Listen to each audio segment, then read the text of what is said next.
Hi guys, જો આજે હું બનાવી રહી છું પાસ્તા બનાવું છું એની રેસીપી તમને બતાવી શકું. આ કઢાઈમાં મેં તેલ લીધું છે 1 બરી જેટલું, અને આ વિભાનું માયોનીઝ છે, શેઝવાન ચટણી છે, વિભા અને પીઝા પાસ્તા સોસીસ છે, બટર, ટોમેટો સોસ અને બાફેલા પાસ્તા છે. બાફેલા પાસ્તાની અંદર મેં નાખ્યું છે પહેલાં મીઠું અને થોડું તેલ, અને પછી બાફી નાખ્યા છે. જો ગાઈસ, આજે મમ્મી બનાવી છે પાસ્તા મેક્રોની. જો પહેલા આપણે પાસ્તા બાફી દીધા હતા.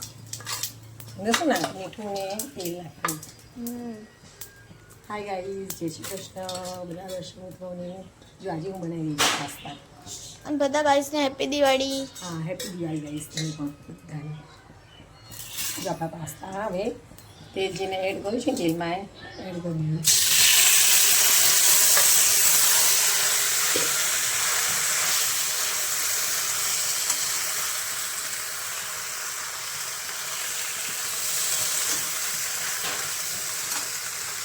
એની અંદર આપણે હવે એડ કરીશું બટર. બટર પછી લાસ્ટમાં નાખી દઈશું.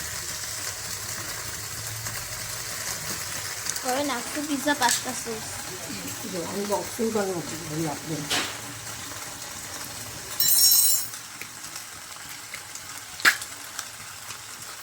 એક ચમચ ઈંડાનો પીઝા પાસ્તા સોસ, 1 ચમચ જેટલું તમારે ખાવું હોય, મતલબ તીખું ક્રીમી એ રીતનું આપણે લેવાનું છે આની અંદર. પછી જો ગાઈસ, પછી આ બીજું હું શેઝવાન ચટણી નાખી છું. શેઝવાન ચટણીમાં સારી હોય છે. જો શેઝવાન ચટણી નાખી છે 1 ચમચ. શેઝવાન ચટણી નાખીશું અંદર. આજે આપણે ક્રીમી પાસ્તા નહીં બનાવતા, રેડ મસાલાવાળા પાસ્તા બનાવવાના છે, એટલે આ બધું એડ કરીશું અંદર. એ નાખી દીધું છે. હવે આપણે ટમેટો થોડું કેચઅપ નાખીશું 1 ચમચ જેટલું, અને થોડું માઇનસ નાખીશું એ બી 1 ચમચ જેટલું. જો બસ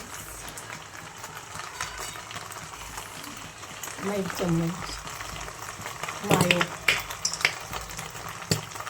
બસ બહુ નહીં થઈ આપવાનું, કોઈ બી બહુ નથી આવવાનું એટલે. આને આપણે મિક્સ કરી નાખીએ.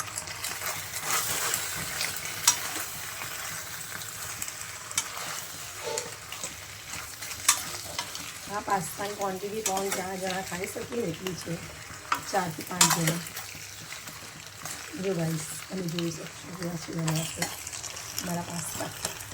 પછી હવે આની અંદર આપણે એડ કરીશું ચીલી ફ્લેક્સ.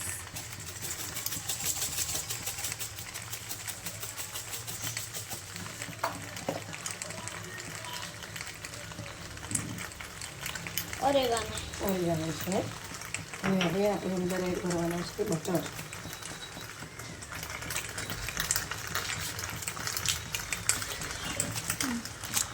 અને 1 ચમચ નાખશું. હા, એ તો જેટલું ખાવું હોય, તમે સ્વાદ જેટલું લાગતું હોય ને, હાફ સ્પૂન.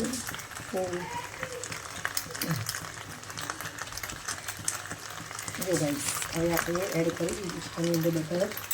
પછી આની અંદર મિક્સ કરી દઈશું. જો મારા પાસ્તા બનીને તૈયાર છે. બાફેલા પાસ્તા હોય ને તો વાર ના લાવી બનાવી દેવાના. 5 મિનિટમાં.